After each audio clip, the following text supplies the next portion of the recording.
अब 7 साल हो चुके हैं। अगर 7 दिन होते तो मैं कुछ अच्छी बातें कहता जो आपके लिए मरहम और सांत्वना होती। पर 7 साल हो गए हैं, इसलिए मैं कठोर शब्द कहूंगा। ठीक है, शब्द कठोर नहीं है। बात यह है कि यही जीवन का तरीका है। अगर हम जीवन का तरीका नहीं समझेंगे तो हम जीवन जीने के लिए अयोग्य हो जाएंगे।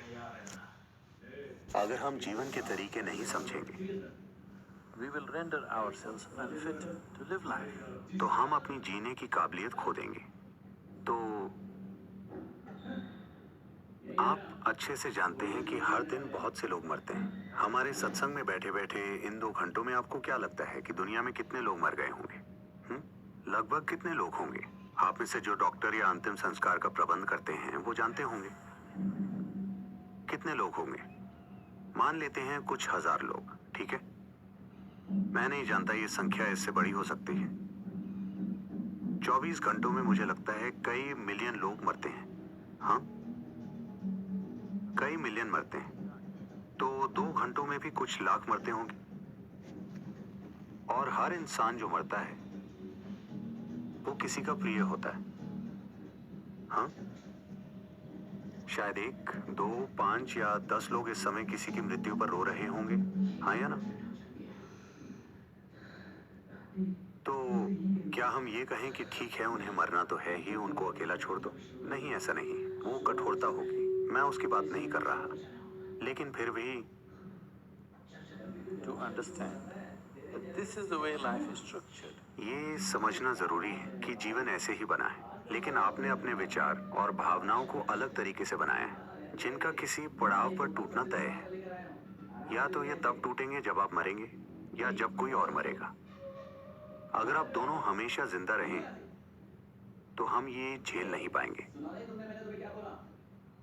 हाँ, क्या आप ऐसे लोगों को झेल सकते हैं जो एक दूसरे से जुड़े हों और जो कभी ना मरें? क्या आप ये झेल पाएंगे? मरना हर हाल में है। बात बस ये है कि हम चाहते हैं कि हर कोई जीवन का पूरा चक्र जीकर मरे। ये हमारी इच्छा है। लेकिन जीवन का पूरा चक्र क्या है? आज डॉक्टर कह रहे हैं कि अगर आपका जीवन 50 साल का है तो हम उसे 500 साल बना देंगे। निश्चित रूप से आपको याद नहीं रहेगा कि 400 साल पहले क्या हुआ था, लेकिन इससे फर्क नहीं पड़ता। हम आपको 500 साल का जीवन देंगे।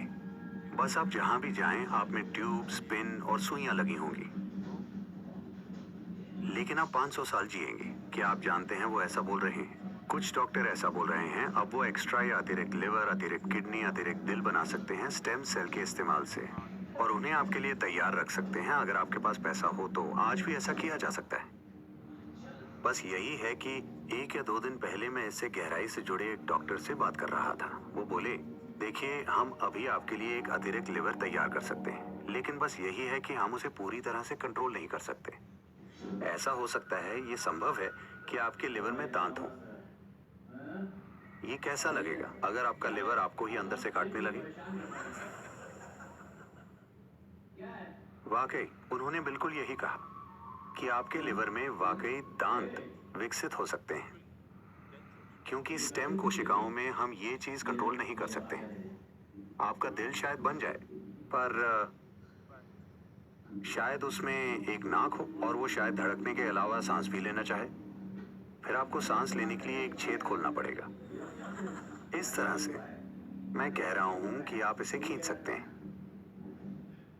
लेकिन कोई भी कभी ना मरने की बात नहीं कर रहा, ठीक है?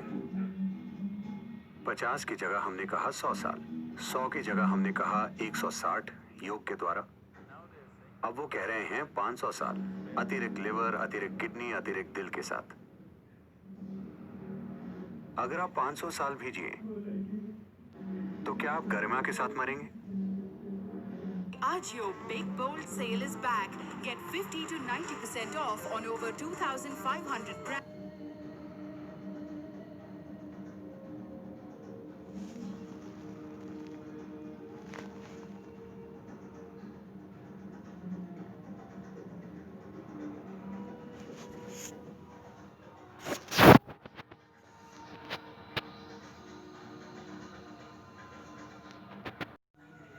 पचास की जगह हमने कहा 100 साल, 100 की जगह हमने कहा 160 योग के द्वारा।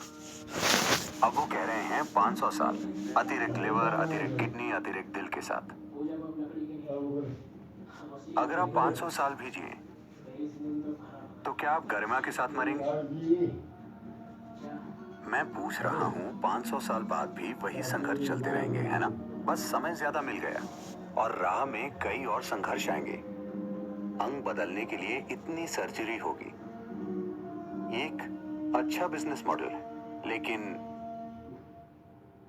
ये जीने का तरीका नहीं है। इसीलिए हम चाहते हैं सभी अपनी प्राकृतिक उम्र तक जीवन जिएं। लेकिन प्राकृतिक क्या है ये तय करना आपका या मेरा काम नहीं है, है ना?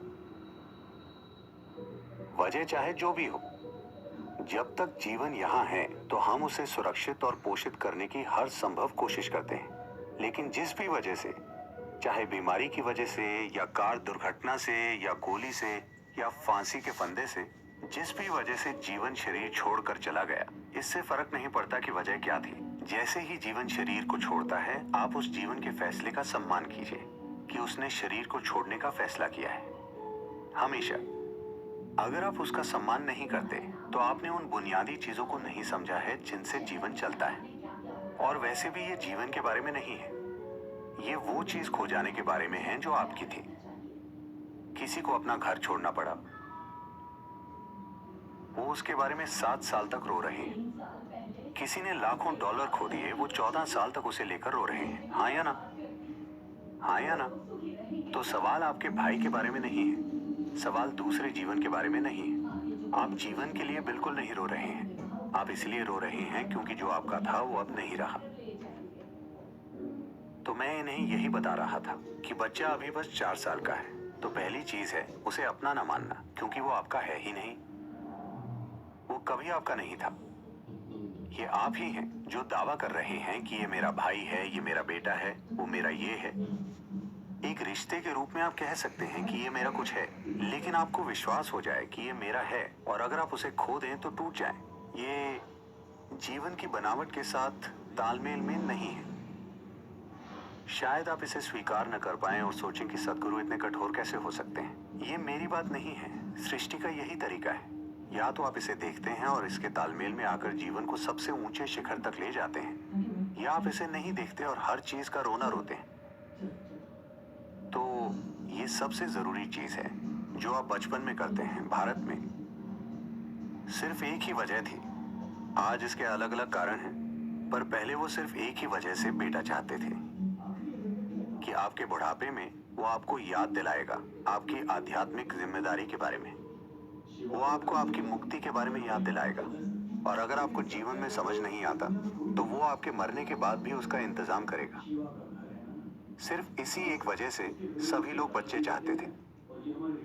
तो मैं कह रहा हूं कि ये आपकी बुनियादी जिम्मेदारी है कि जिसने आपको पैदा किया और जीवन दिया, उन्हें जीवन की प्रकृति के बारे में याद दिलाएं और बताएं कि सबसे जरूरी चीज क्या है। आप उनके जीवन की सबसे जरूरी चीज नहीं है। उन्हें अपनी परम प्रकृति तक पहुंचना होगा, यही सबसे जरूरी है।